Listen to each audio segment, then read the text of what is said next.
ఓం నమస్తే. ఆత్మీయులకు దేవదేవుని ఆశీస్సులు.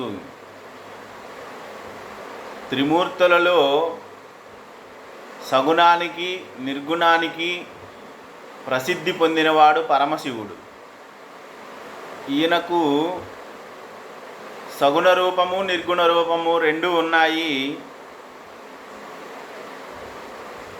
వీటిల్లో లింగస్వరూపాన్ని గురించి మాట్లాడుకునే సందర్భంలో అనేకులకి కొన్ని సందేహాలు కలుగుతాయి.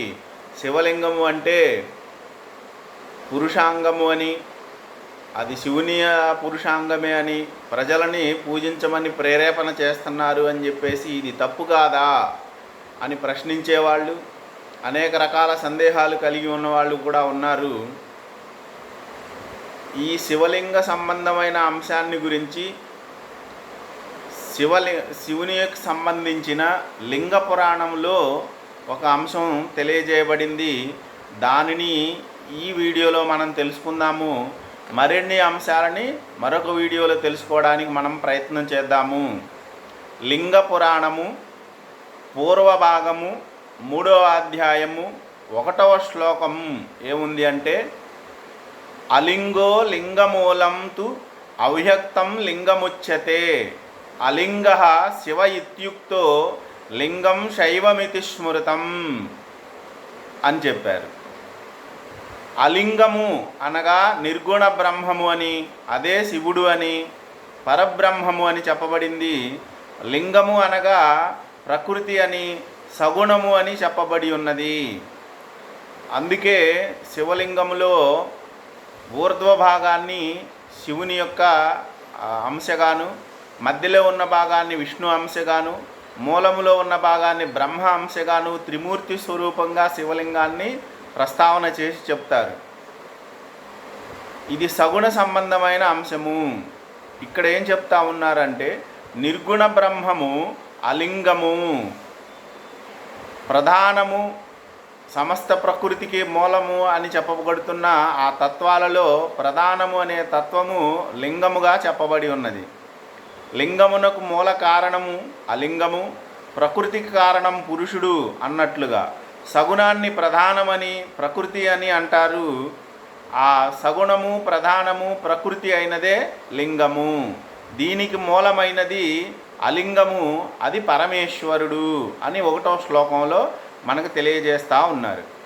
3వ శ్లోకములో పూర్వ భాగము 3వ అధ్యాయం 3వ శ్లోకంలో ఏం చెప్పారు అంటే, అగుణం ధ్రువం అక్షయం అలింగం శివలక్షణం అని చెప్పారు.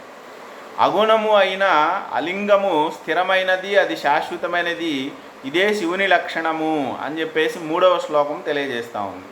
ఇదే పూర్వ భాగము 17వ అధ్యాయంలో లింగోద్భవము అన్న అంశములో ఆ ఘట్టములో బ్రహ్మ చెప్తా ఉన్నాడు. పితామహ ఉవాచ అని ఉంది అక్కడ. ఇది 17వ అధ్యాయము 5వ శ్లోకములో ఉంది. ప్రధానం లింగం ఆఖ్యాతం లింగీచ పరమేశ్వర అని ఆ శ్లోకపాదము. ప్రధానము అని చెప్పబడే ప్రకృతిని లింగము అని అంటారు. దానిని కలిగినవాడు లేదా దానికి మూల కారణమైన వాడు లింగి, అతడే పరమేశ్వరుడు అని ఈ 2-3 శ్లోకాలలో శివలింగానికి సంబంధించి ఉన్న నిజమైన అర్థం మనకి తెలియజేస్తూ ఉన్నారు. లయనాత్తు లింగముచ్యతే అని నిఘంటు శాస్త్రం కూడా తెలియజేస్తూ ఉంది.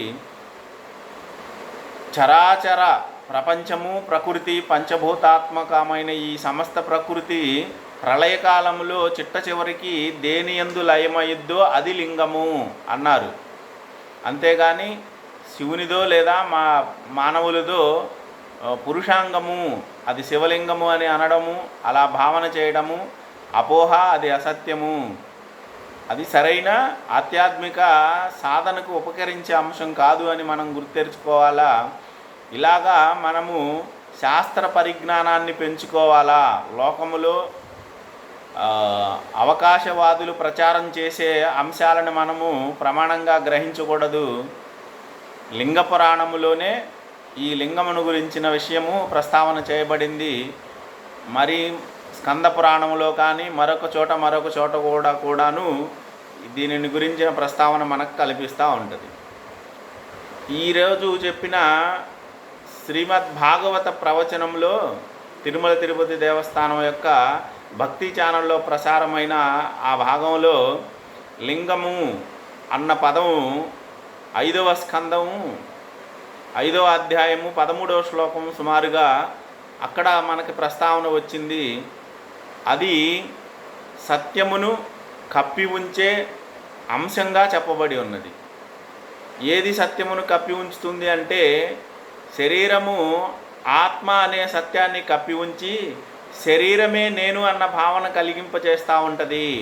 కనుక ఆత్మ వినా ఆత్మ కాకుండా మిగతా అంశాలన్నీ కూడా లింగము అని చెప్పబడతా ఉన్నాయి.